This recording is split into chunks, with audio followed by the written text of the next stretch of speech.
Hi friends, myself Dilip Kumar, teacher of mathematics basically for competitive exams. आपने बहुत सारे competitive exams में different maths के topics में different क्वेश्चंस को फेस किया होगा, जैसे एसएससी का एग्ज़ाम हो गया, सीपीओ हो गया, बैंकिंग हो गया, एट्सेट्रा। इन एग्ज़ाम में कई सवाल कंपटीशन के पॉइंट ऑफ व्यू से देखा जाए तो इतने लेंदी होते हैं कि हम जितना एवरेज टाइम हमें दिया होता है, जो अप्रॉक्सीमेटली 25 से 30 सेकेंड, उस टाइम में हम उस क्वेश्चन को सॉल्व नहीं कर सकते। तो ऐसे में हमें ये भी सीखना है कि कॉम्पिटिटिव मैथमेटिक्स में किस क्वेश्चन को पहले अटैम्प्ट किया जाए और किसको बाद में। लेकिन अगर आपको सारे ही क्वेश्चन अटैम्प्ट करने हो तो उस समय आपके पास ये ऑप्शन होना चाहिए कि आप किसी लेंदी क्वेश्चन को शॉर्ट में कैसे कर सकते हैं। मेरी आने वाली कई वीडियोज़ में अलग अलग टॉपिक्स में मैं आपको वो लेंदी क्वेश्चन जिन्हें आप शॉर्ट कर सकते हैं उन्हें शॉर्ट ट्रिक से समझाऊंगा, और ऐसी ट्रिक्स आपको समझाने की कोशिश करूंगा ताकि आपको उन्हें याद करने में दिक्कत ना हो। और कोई भी ट्रिक अगर आप समझते हैं कि आपको याद करने में दिक्कत ना हो तो उसके लिए बहुत ज़रूरी है कि उस ट्रिक में आपके पास कंसेप्ट हो। तो कंसेप्ट की अगर हम बात करें तो बात करते हैं आज सबसे पहले एक टॉपिक की, टाइम एंड डिस्टेंस की। हालांकि टाइम एंड डिस्टेंस के अंदर अगर हम पार्ट्स की बात करें तो एक हमारा बेसिकली इसमें जनरल प्रॉब्लम्स आती हैं, दूसरा आता है ट्रेन प्रॉब्लम, तीसरा है बोट एंड स्ट्रीम। तो यहाँ हम बात करते हैं 2-4 एग्जाम्पल्स की टाइम एंड डिस्टेंस की, जिससे आपको ये लगे कि आप दिलीप सर से पूरा अगर टाइम एंड डिस्टेंस का सिलेबस पढ़ेंगे तो आपका मैथमेटिक्स टॉपिक वाइज कितना इंप्रूव हो सकता है। Let's see the first example. I am giving the example that is the problem of usual speed. एक सामान्य चाल के क्वेश्चन की बात करते हैं। इस सामान्य चाल के अंदर हम सीखेंगे वो देखना कि हम आगे जाने वाले जो बड़ा क्वेश्चन होगा उसके अंदर उस चीज़ को यूज़ कैसे करेंगे। सबसे पहले हम बात करते हैं एक सामान्य चाल के यानी कि यूजुअल स्पीड के क्वेश्चन की। जैसे for example,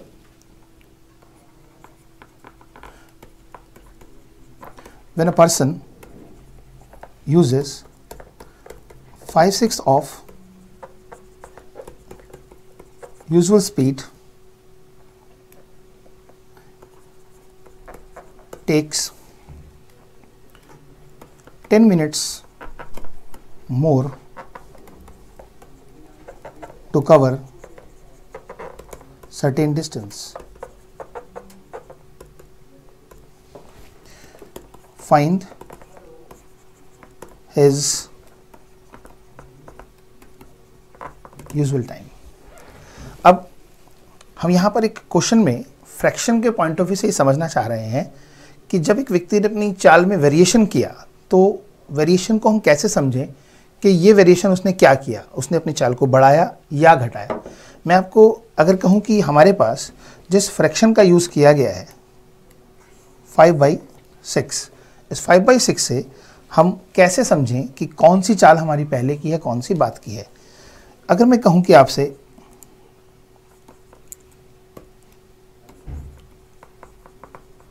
fraction is equal to what, numerator upon denominator, मतलब अगर हम किसी भिन्न की बात करें तो वो अंश बटा हर होता है। यहाँ न्यूमरेटर में अगर मैं इस n का यूज़ करना चाहूँ तो आप एक शब्द बना सकते हैं इससे न्यू, और d को यूज़ करना चाहूँ तो इससे आप d पे ख़त्म होने वाला शब्द ओल्ड बना सकते हैं। तो न्यू अपॉन ओल्ड करके आप समझ सकते हैं कि अगर इसके बराबर में रख दूँ इसे मैं 5/6 तो आप समझ जाएंगे कि उसकी जो पहले चाल थी वो 6 थी और अब 5 है। यानी कि अगर किसी की चाल 6 से 5 हो जाए तो डेफिनेटली उसने अपनी चाल को कम कर दिया है। इसीलिए क्वेश्चन में साफ दिखाई देता है कि वो जब अपनी चाल को 6 से 5 करता है तो उसे समय ज़्यादा लगता है। And it is the law of mathematics, when the speed is reduces the time taken more to cover the same distance. अब आमतौर पे इस सवाल को सॉल्व करने के लिए जब आप सीखते हैं तो किस तरीके से सीखते होंगे, आप समझते होंगे इस सवाल के अंदर कि आपको यूजुअल स्पीड और न्यू स्पीड में एक रेशो मिल जाता है, राइट। अगर हम कहें कि यूजुअल स्पीड क्या है, जो उसकी ओल्ड स्पीड है, तो उसे हम बोलेंगे दैट इज़ 6 यूनिट, और अगर हम कहें कि न्यू स्पीड क्या है तो दैट इज़ 5 यूनिट। अब 6 और 5 से अगर हम कहें कि स्पीड का क्या मिला हमें, it is called speed ratio. Speed ratio का इन्वर्स टाइम रेशो होगा। अगर हम टाइम रेशो की बात करेंगे तो टाइम रेशो 6 और 5 से बदलकर 5 और 6 हो जाएगा। अब यहाँ ये पता लगता है कि जब उसकी यूजुअल स्पीड 6 थी, तो उसका यूजुअल टाइम 5 यूनिट्स था, यानी कि कम था। और जब उसकी स्पीड 5 हो गई, यानी कि 6 से 5 हो गई, तो उसका टाइम ज़्यादा हो गया, यानी कि ये हो गया इसका न्यू टाइम। अब यूजुअल टाइम और न्यू टाइम में आपको दिखाई देता है एक डिफरेंस, और वो डिफरेंस है कहीं ना कहीं 1 यूनिट का। अगर हम कहें कि 1 यूनिट का डिफरेंस किसके बराबर है, तो we can say that is equal to 10 minutes. तो 1 यूनिट बराबर है 10 मिनट्स। तो हम देखना चाहते हैं कि यूजुअल टाइम क्या होगा। यूजुअल टाइम होगा 5 units and that we have to find out. Usual time निकालने का मतलब है 5 यूनिट्स निकालना। तो 5 यूनिट्स की वैल्यू क्या होगी, that is 5 into 10 minutes, this is 50 minutes. अब माय डियर, जब इस सवाल को आपने सॉल्व किया तो अगर आप जब वीडियो देख रहे थे तो आइडिया लगा सकते हैं कि हमने एक्सप्लेन करना था तो समय बहुत ज़्यादा लिया, और आप अगर इसी तरीके से सॉल्व करते हैं तो आपको अराउंड 40 सेकंड भी आप लगा देंगे इतना लिखेंगे। तो यदि मैं आपसे कहूं कि इस क्वेश्चन को सॉल्व करने के लिए हार्डली 5 सेकंड से ज़्यादा की जरूरत नहीं थी, तो उसका तरीका आपको समझ आना चाहिए। आइए समझते हैं कि अगर हम इसी क्वेश्चन को एग्जामिनेशन पॉइंट ऑफ व्यू से सॉल्व करना चाहें तो कितने आराम से सॉल्व कर सकते थे। हमारे पास 5/6 गिवन है, राइट रॉन्ग। आप इस फ्रैक्शन में देखिए कि 5 और 6 में जो डिफरेंस है, the difference in 5 and 6 that is 1। तो आप डायरेक्टली क्या करें, एज इट इज 5/1 लिख दीजिए, 6 को आप भूल जाइए और जितने टाइम आपको दिया हुआ था उसे मल्टीप्लाई कर दीजिए, that is 10 minutes. So this will be your answer, that is 50 minutes. तो how much time we have taken to finish the question, hardly 5 seconds, yes और नो। अब आप सोच रहे होंगे सर कि यहाँ पर जो स्पीड थी वो कम हुई और उसके बाद हमें समय ज़्यादा लगा। अगर कभी स्पीड ज़्यादा हो जाए तो ऐसी स्थिति में क्या होना चाहिए, ऐसी स्थिति में डेफिनेटली अगर स्पीड ज़्यादा होगी तो समय कम लगा होगा, राइट रॉन्ग। अगर हम इसके इन्वर्स ये कहें कि हमारे से ऐसा क्वेश्चन पूछा जाए कि हमें स्पीड ज़्यादा करके समय कम लगा है और यूजुअल टाइम निकालना है, तो तरीका क्या होगा। मैं एक एग्जांपल लिखकर समझाता हूँ, आपको दोबारा से लॉन्ग डिटेल में समझाने की कोई ज़रूरत नहीं पड़ेगी, सिंपल तरीके से हम शॉर्ट में करेंगे। सपोज एग्जांपल के तौर पे हम लिखते हैं यहाँ पर, when a person uses 7/5 of usual speed, takes 10 minutes less to cover certain distance. Find his usual time. Now अब हम कहें कि अगर इस क्वेश्चन में हमें फिर से शॉर्ट में आंसर निकालना है तो हम क्या करेंगे, ये 7/5 हमारे पास है, यहाँ पे डिफरेंस 2 यूनिट का है, हम एक नया फ्रैक्शन लिखेंगे 7/2 और जितना टाइम हमें दे रखा होगा that we will multiplied. So this is 2 5s 10 and 7 5s 35। This 35 minutes is basically your usual time, यानी कि सामान्य समय। तो अगर मैं आपसे इस एग्जाम्पल के बाद ये कहूँ कि इस एग्जाम्पल का यूज़ मैं और किस सवाल में करूँगा जो आपको बहुत टफ लगता है, तो माय डियर वो क्वेश्चन है आपका ट्रेन का एक्सीडेंट का क्वेश्चन। ट्रेन के एक्सीडेंट के क्वेश्चन को जब आप कभी किसी कॉम्पिटिटिव क्लास में पढ़ते हैं तो जब आप उसे सॉल्व करते हैं तो आपके पास 2 क्वेश्चन पैदा होते हैं उस सवाल के अंदर। एक क्वेश्चन पैदा होता है कि यूजुअल स्पीड क्या थी और दूसरा क्वेश्चन पैदा होता है कि डिस्टेंस क्या था। तो आइए इस सवाल की अगर हम बात करें तो इस सवाल में डिस्टेंस और स्पीड दोनों गायब हैं, तो दोनों 2 वेरिएबल हमारे लिए हो गए। आमतौर पर अगर आप किताबों में सॉल्यूशन देखोगे तो बड़ा लेंदी प्रोसेस होगा और उस लेंदी प्रोसेस में जब उसे आप सॉल्व करना चाहेंगे तो बहुत डिटेल में जाकर 2 इक्वेशन बनेंगी और 2 इक्वेशन में फिर आपको फिर बहुत ज़्यादा टाइम लगेगा। पहली बात कि 2 इक्वेशन बनाने में ही आपको लगभग 1.5 से 2 मिनट लग जाएंगे। तो मैं इस बार आपको डायरेक्टली ये समझाना चाहूँगा कि आप उस क्वेश्चन को 1.5 से 2 मिनट लगाए के बगैर शॉर्ट में कैसे सॉल्व कर सकते हैं, जिसमें आपका यूजुअल स्पीड भी आ जाएगा और डिस्टेंस भी। Let's see the second example, how we will use this knowledge in that question. हम यहाँ पर ये समझना चाह रहे हैं कि एक रेलगाड़ी है जो अपनी सामान्य चाल से चलती है और 50 किलोमीटर के बाद उसका एक्सीडेंट हो जाता है, यानी कि after 50 kilometre we feel that the train got accident, उसको एक्सीडेंट हो जाता है। सो व्हेन हम इसको अगर हम ड्राइंग से समझाएं लैंग्वेज के अलावा, तो सबसे पहले यूँ समझते हैं कि ये हमारा एक कंप्लीट डिस्टेंस है जैसे हमें ट्रेन से ट्रैवल करना था। अब हुआ क्या कि जब हमने 50 किलोमीटर का डिस्टेंस ट्रैवल किया सपोज इस पॉइंट पर, तो यहाँ तक हमारा जो डिस्टेंस था वो 50 किलोमीटर ट्रैवल हो गया और हमें नहीं पता कि हमारी ट्रेन की स्पीड क्या है। तो हम मान लेते हैं कि ट्रेन की स्पीड जो है वो x किलोमीटर पर आवर है। अब जब इस पॉइंट पर एक्सीडेंट हो जाएगा तो उसके बाद आपकी जो ट्रेन की स्पीड है वो क्वेश्चन के अंदर गिवन होता है, after travelling 50 kilometre the train covered the remaining distance by 3/4 of the usual speed. यानी कि रेलगाड़ी ने जो बचा हुआ डिस्टेंस है वो अपनी सामान्य चाल के 3/4 भाग का यूज करते हुए उसे तय किया। मीन्स बाकी का जो सारा का सारा डिस्टेंस होगा, जो रिमेनिंग डिस्टेंस होगा, वो ट्रैवल होगा x के 3/4 से। यानी कि जो स्पीड है, जैसा कि अभी आपने समझा कि फ्रैक्शन में जब न्यूमरेटर छोटा होगा तो स्पीड कम हो जाएगी। यहाँ स्पीड कम होगी तो डेफिनेटली कोई भी ट्रेन जब अपनी स्पीड यूजुअल स्पीड से कम कर देगी तो वो लेट हो जाएगी। तो इसलिए क्वेश्चन में बोला जाता है, प्रॉपर लैंग्वेज होती है, when a train covered 50 kilometre met with an accident and covered the remaining distance by 3/4 of the usual speed and reached 25 minutes behind the time। यानी कि behind the time ट्रेन हो गई हमारी late. अब कितने minute late हो गई? Train हो गई 25 मिनट लेट। अभी आपको जो मैं एग्जाम्पल समझा के हटा हूं, उस एग्जाम्पल में आपने नोट किया होगा कि वहां पर भी जब यूजुअल स्पीड में हमने इस तरह से कहा कि जो चाल है वो 5/6 हो गई तो 10 मिनट्स लेट पहुंचा, तो यहां पर भी वही चीज़ हम यूज़ करने वाले हैं जब हमें टोटल डिस्टेंस निकालना होगा। देखना किस तरीके से, राइट। अब ये क्वेश्चन अभी तक इनकम्प्लीट है। क्यों?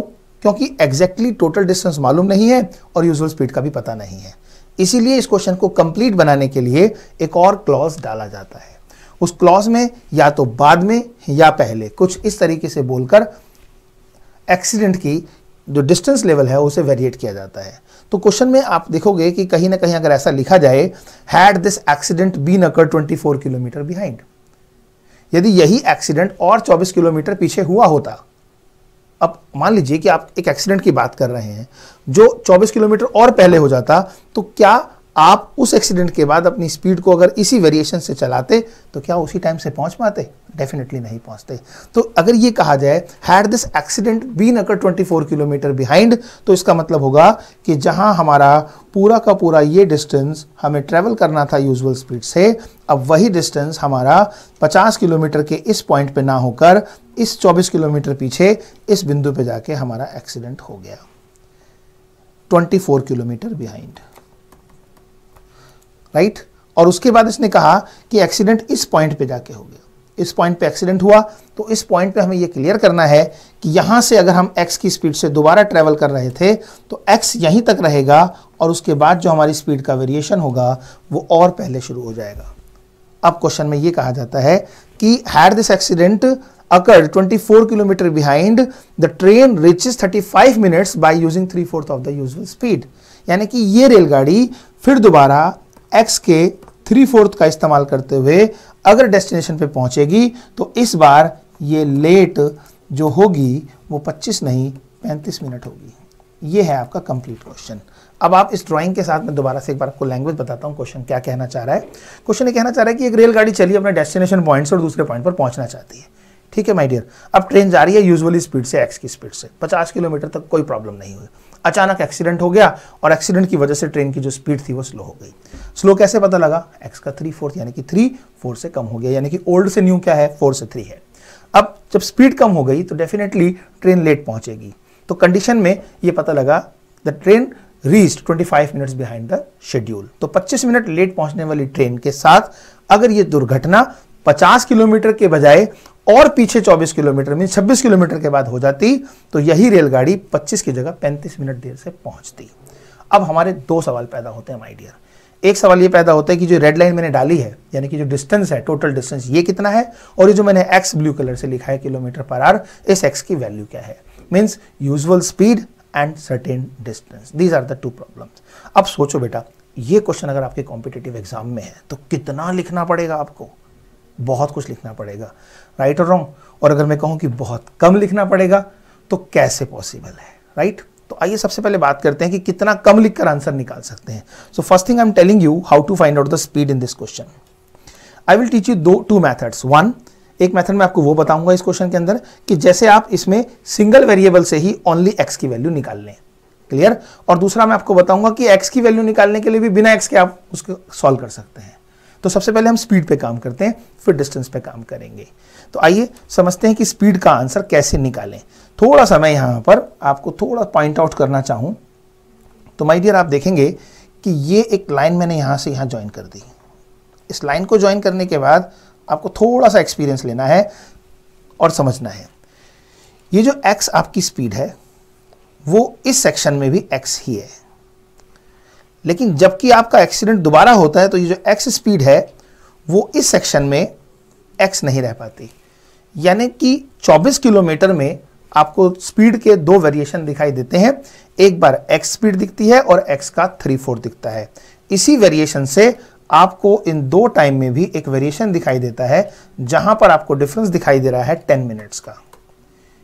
ये 10 मिनट्स का डायरेक्ट कनेक्शन अगर हम बनाना चाहें तो कैसे शो कर सकते हैं कि 10 मिनट्स क्या है, टाइम है ना, और टाइम इज इक्वल टू क्या होता है my dear, distance upon speed. तो 24 किलोमीटर के डिस्टेंस में, यानी कि इस 24 किलोमीटर के डिस्टेंस में हमारी स्पीड रही x और इसी 24 किलोमीटर के डिस्टेंस में हमारी स्पीड रही x का 3/4। तो क्या मैं कह सकता हूं कि 24 किलोमीटर में जब मेरी स्पीड x का 3/4 रही तो स्पीड कम रही तो टाइम ज़्यादा रहा होगा। तो यहां पर हम कह सकते हैं दिस इज x का 3/4। ये मेरा समय हो गया, राइट। एक और बार समय निकालें 24 किलोमीटर पर, तो ये हमारा होगा 24 का x से कैलकुलेशन। अब हम कह सकते हैं माय डियर कि इन दोनों में जो डिफरेंस है वो डिफरेंस ही हमारा 10 मिनट्स है, और इसे हम आवर्स बनाएंगे तो 10/60 करेंगे। अब आपको मैं कहूं कि आप इसका सिंप्लीफिकेशन करेंगे तो 24/x सीधे सीधे बाहर आ जाएगा। अंदर ये जो 1/3/4 है ये उल्टा हो जाएगा, that will be 4/3 is equal to 1/6। Simplify करेंगे तो x की वैल्यू निकालेंगे, और x की वैल्यू के लिए हम बोलेंगे दिस इज व्हाट, x की वैल्यू हो जाएगी हमारे पास, पहले हम लिखते हैं इसे 24/x, and now we will solve the bracket. This is 1/3 and that is 1/6. So your x is equal to, clear, your x is equal to, this is 24/3 into 6. Yes, so this is 3 2s and answer is 48 km/h. So this is your speed 48 km/h। जितनी calculation हमने इसको minimise की है इससे और भी कम हम इसे कर सकते हैं। अब कहेंगे, आप सोच रहे होंगे कि ये जो क्वेश्चन 2 वेरिएबल का है उसे हमने अभी सिंगल वेरिएबल में खत्म कर दिया, और अब आप ये कहना चाह रहा हूं मैं आपको कि इस सिंगल वेरिएबल की भी जरूरत नहीं है और आंसर बहुत जल्दी आ सकता है। हाउ? ये 48 किलोमीटर लाने के लिए आप क्या कर सकते थे, और छोटा कर सकते थे क्वेश्चन को, सीधे सीधे 24 किलोमीटर को 10 मिनट से डिवाइड कर दीजिए। यहाँ 24 किलोमीटर है आपके पास और वहाँ 10 मिनट है, सीधे सीधे डिवाइड कर दीजिए आप इसे। तो आपने किया 24 किलोमीटर को 10 मिनट से डिवाइड, और क्योंकि 10 मिनट है आर बनाओगे तो 60 नीचे होगा और वो 60 नीचे के ऊपर चला जाएगा। जब आप इसे सिंप्लीफाइड करेंगे तो आपके पास सोल्यूशन आएगा 24 × 6। अब आपको देख रहे हैं कि आपका आंसर जो है वो 48 km/h है, जबकि ये 24 × 6 जो कि उससे बहुत ज़्यादा है। आपको इसे 48 तक पहुंचाना कैसे है? अब ध्यान से देखिए, हमने 24 किलोमीटर को यूज़ कर लिया है, 10 मिनट को यूज़ कर लिया है, लेकिन अभी तक नहीं यूज़ किया है तो दिया हुआ फ्रैक्शन है 3/4। अगर इस फ्रैक्शन का इस्तेमाल करना चाहें तो आप इसमें से सिर्फ 1 यूनिट माइनस कर दें। Right wrong? मतलब ये कहें कि हम आपको इसको पहले आप उल्टा करें और देखें उल्टा करने के बाद ये 1 यूनिट से कितना ज़्यादा है। So we can subtract 4/3 and -1, and that we will get 1/3 from here. Now you can get your answer. In all these cases you can find out the answer of the speed in km/h by this short trick. अब usual speed निकालने के लिए मैं दोबारा से आपको focus कर रहा हूँ। डिस्टेंस अपॉन टाइम जब आप करोगे तो वो एक यूनिट ऑफ स्पीड बनेगी। उस स्पीड से आप मीटर/सेकंड आप इसे नहीं बना सकते, क्योंकि वो किलोमीटर है और ये मिनट है, तो मिनट को आर में आपने कन्वर्ट किया, और ये आपके पास जो 24 × 6 है वो km/h है। लेकिन एग्जैक्ट स्पीड निकालने के लिए फ्रैक्शन का यूज़ कैसे करें? दिए हुए फ्रैक्शन को आप रिवर्स करें और उसमें से मैक्सिमम 1 यूनिट निकाल दें, तो जितना भी फ्रैक्शन बचेगा उससे आप मल्टीप्लाई कर दीजिए, आपका आंसर तुरंत आ जाएगा। अब सवाल पैदा होता है कि जो हमने सेकंड क्वेश्चन इसमें सॉल्व करना है वो है डिस्टेंस। इस डिस्टेंस के क्वेश्चन में आप ध्यान से देखिए कि हमने जब इस क्वेश्चन को सॉल्व किया तो कितने शॉर्ट तरीके से हमने यूजुअल स्पीड निकाल ली, और जबकि ये सवाल 2 से 3 मिनट का है। Right wrong? अब प्रश्न पैदा कि सेकंड पॉइंट हमारा है डिस्टेंस। अगर हमारे से क्वेश्चन में डिस्टेंस भी पूछा जाए तो डेफिनेटली डिस्टेंस निकालने के लिए हमें सोचना होगा कि हमारे पास स्पीड होनी चाहिए, क्योंकि पहले के 2 एग्जाम्पल में आपने देखा कि हमने यूजुअल टाइम निकाला, स्पीड नहीं थी इसलिए डिस्टेंस भी नहीं निकाला। यहाँ हम डिस्टेंस निकालने के लिए स्पीड अवेलेबल हो चुकी है तो डिस्टेंस निकाल सकते हैं। तो मैंने आपको इस ड्राइंग में ये समझाने की कोशिश की कि ये पूरा का पूरा जो डिस्टेंस है ये कितना है। इस डिस्टेंस में ये तो माय डियर कंफर्म हो गया था कि जो पहला एक्सीडेंट हमें दिया गया वो 50 किलोमीटर के बाद होगा। अब 50 किलोमीटर के बाद अगर एक्सीडेंट होता है तो दैट इज कंफर्म्ड कि जो आंसर है वो 50 किलोमीटर से ज़्यादा है। अब ये समझना कि 50 किलोमीटर ज़्यादा है तो बाकी के पोर्शन में जो स्पीड 48 किलोमीटर पर आवर के हिसाब से हम डिस्टेंस कैलकुलेट करना चाहें तो हमें उस पीरियड में जब हमारा एक्सीडेंट होने के बाद हमने डिस्टेंस ट्रैवल किया है, अगर वहाँ यूजुअल स्पीड के साथ यूजुअल टाइम को देखा जाए तो फिर यूजुअली वो कितना डिस्टेंस हो सकता है। तो अब मैटर आता है कि यहाँ पर चाल का इस्तेमाल हुआ बेटा 3/4, और 3/4 को हमने जो सीखा था उसके हिसाब से अगर कहें तो 3 और 4 का डिफरेंस हो गया 1। यस और नो? हम यहाँ लिख सकते हैं एक नया फ्रैक्शन 3/1 को यहाँ लिखते हैं। अब यहाँ पर निकलने वाला टाइम अगर आप निकालना चाहो तो यहाँ बताया गया था लेट बाय 25 मिनट्स। तो 25 मिनट को जैसे ही आप यहाँ मल्टीप्लाई करेंगे तो आपको पता लग जाएगा कि यहाँ पर 75 मिनट इसका यूजुअल टाइम था। 48 की स्पीड से अगर आप 75 मिनट ट्रैवल करते तो डिस्टेंस का रिमेनिंग पार्ट अगर आप कैलकुलेट करना चाहते, यहाँ पर अगर मैं कहूँ कि ये ए पार्ट है, ये ए से बी पार्ट है और ये बी से सी पार्ट है, तो मैं अगर बीसी की लंबाई की बात करूँ, रिमेनिंग डिस्टेंस की बात करूँ, तो बीसी की वैल्यू होगी 48 किलोमीटर पर आवर की स्पीड से 75 मिनट्स तक ट्रैवल करें। तो मैंने यहाँ 60 से क्यों डिवाइड किया? मिनट्स हैं, आवर्स बनाने के लिए 60 लगाना पड़ेगा। जब हम इसे सिंप्लीफाई करेंगे तो दिस इज 12 4 जा एंड 12 5 जा, और 5 से इसे कैंसिल करेंगे तो ये होगा हमारा 15 5 75, यानी कि 60 किलोमीटर और था। तो 60 किलोमीटर ये और ए बी हमारे को पता करना है ए सी, जो कि बराबर है A B plus B C. A B की लंबाई आप देख रहे हैं 50 किलोमीटर है और बी सी की लंबाई जो है वो 60 किलोमीटर है, यानी कि आपका जो टोटल डिस्टेंस हुआ वो माय डियर 110 किलोमीटर हुआ। And this is the easiest way to find out the answer for the distance in the problem of train accident. Anyhow, it was the example of that, I can say, where the two variables were required, one for the speed and another for the distance. We have not used the single variable in both the questions. आप देखेंगे मैंने speed को बिना variable के निकाल दिया और second case में जब डिस्टेंस निकाला तो भी किसी वेरिएबल का यूज़ नहीं किया। सो इस तरह के बहुत सारे स्मार्ट वीडियोस माय डियर बहुत जल्दी studykhazana.com पे आपके पास आने वाले हैं। बने रहिए और तुरंत सब्सक्राइब कीजिए ताकि आपको ये सोचना ना पड़े कि मैंने अपनी वीडियो कब डाली। जैसे ही मैं यहाँ वीडियो आपके लिए अपलोड करूँगा ऐसी ट्रिक्स लेके आऊँगा। एक आपके पास बस वो बेल वाला ऑप्शन आपके पास इसीलिए होता है, आप उसे दबाएं और हम आपका ध्यान रखें और आपके पास एक मैसेज पहुँच जाए कि दिलीप सर की नेक्स्ट वीडियो में क्या मैजिक देखने को मिल रहा है। God bless you, till then take care, see you next.